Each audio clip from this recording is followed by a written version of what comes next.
వైగ్యూ business కు స్వాగతం. ఎల్లుండి నుంచి విశాఖ అబుదాబి విమాన సర్వీస్. ఇక వివరాలకు వెళ్దాం. విశాఖపట్నం నుంచి అంతర్జాతీయ విమాన సేవలకు మరో కొత్త రెక్క సిద్ధమైంది. ఈ నెల 13వ తేదీ నుంచి విశాఖ నుంచి అబుదాబికి నేరుగా విమాన సర్వీసు ప్రారంభం కానుంది. ఇండిగో ఎయిర్లైన్స్ ఈ సర్వీస్ ను అందించనుంది. ప్రయాణికులకు మరింత సౌకర్యవంతమైన షెడ్యూల్ తో ఈ సేవలు అందుబాటులోకి రానున్నాయి. ఈ కొత్త సర్వీసు ప్రతి సోమవారం, బుధవారం, శుక్రవారం, ఆదివారం నడుస్తుంది. విశాఖపట్నం నుంచి ఉదయం 9:45 బయలుదేరే ఇండిగో విమానం మధ్యాహ్నం 12:35 అబుదాబికి చేరుకుంటుంది. అదే విధంగా అబుదాబి నుంచి మధ్యాహ్నం 2:35 బయలుదేరి సాయంత్రం 4 గంటలకు విశాఖపట్నం చేరుకుంటుంది. ఈ షెడ్యూల్ ప్రయాణికులకు సమయస్ఫూర్తితో పాటు సౌలభ్యాన్ని అందిస్తుంది. ప్రస్తుతం విశాఖ నుంచి ఇప్పటికే పలు అంతర్జాతీయ, దేశీయ విమాన సేవలు అందుబాటులో ఉన్నాయి. ఈ కొత్త అబుదాబి సర్వీస్ ద్వారా విశాఖపట్నం నుంచి గల్ఫ్ ప్రాంతాలకు ప్రయాణించే వారికి మరింత సౌకర్యం లభించనుంది. ఈ సర్వీసు 13వ తేదీ నుంచి అధికారికంగా ప్రారంభం కానుంది. మరిన్ని వివరాల కోసం ఇండిగో అధికారిక వెబ్సైట్ ను సందర్శించండి. పబ్లిక్ ఇష్యూకు ఐసిఐసిఐ ప్రుడెన్షియల్ ఏఎంసి ప్రముఖ మ్యూచువల్ ఫండ్ సంస్థ అయిన ICICI Prudential asset management company త్వరలో పబ్లిక్ ఇష్యూ ద్వారా మార్కెట్ లోకి రాబోతుంది.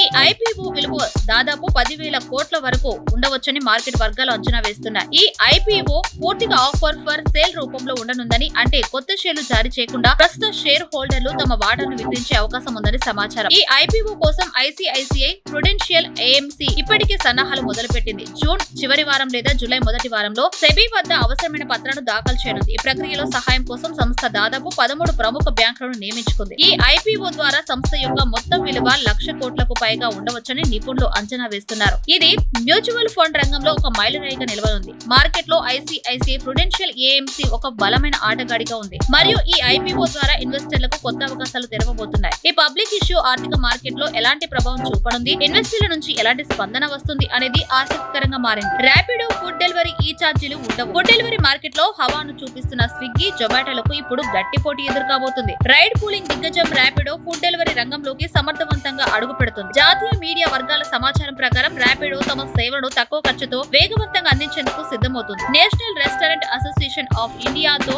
ఒప్పందం కుదుర్చుకునే ర్యాపిడో రెస్టారెంట్ల నుండి 8 నుంచి 15% మాత్రమే కమిషన్ వసూలు చేయనుంది. ఇది స్విగ్గీ, జొమాటోల 16-30% కమిషన్ తో పోలిస్తే గణనీయంగా తక్కువ. ఇక డెలివరీ ఛార్జీల విషయానికి వస్తే 5 కిలోమీటర్లలో స్విగ్గీ ₹78, జొమాటో 35 వసూలు చేస్తూ ఉండగా ర్యాపిడో కేవలం ₹25 మాత్రమే తీసుకోనుందని ఎన్డీటీవీ నివేదికలు చెబుతూ ఉన్నాయి. అంతేకాదు స్విగ్గీ, జొమాటోలో ప్యాకేజింగ్ కాస్ట్, ప్లాట్ఫామ్ ఫీజు పేరిట అదనపు రుసుములు విధిస్తూ ఉండగా నిపుణులు అభిప్రాయపడుతున్నారు. ఈ కొత్త పోటీతో ఫుడ్ డెలివరీ మార్కెట్ లో ఆసక్తికరమైన మార్పులు చోటు చేసుకోనున్నాయి. ర్యాపిడో ఈ 2 ఛార్జీలను పూర్తిగా తొలగించిందని సమాచారం. ఈ విధానం వినియోగదారులకు ఆర్థిక భారం తగ్గించడమే కాక రెస్టారెంట్ కూడా లాభదాయకంగా ఉంటుందని నిపుణులు అభిప్రాయపడుతున్నారు. ఈ కొత్త పోటీతో ఫుడ్ డెలివరీ మార్కెట్ లో ఆసక్తికరమైన మార్పులు చోటు చేసుకున్నాయి. ర్యాపిడో యొక్క తక్కువ ఛార్జీల వ్యూహం స్విగ్గీ, జొమాటోలను తమ ధరను సమీక్షించుకునేలా చేయవచ్చని మార్కెట్ విశ్లేషకులు భావిస్తున్నారు. బెంగళూరులో జూన్ చివరి నాటికి ర్యాపిడో తన ఫుడ్ డెలివరీ సేవలను పైలట్ ప్రాజెక్టుగా ప్రారంభించనుంది. చైనాతో డీల్ కుదిరింది.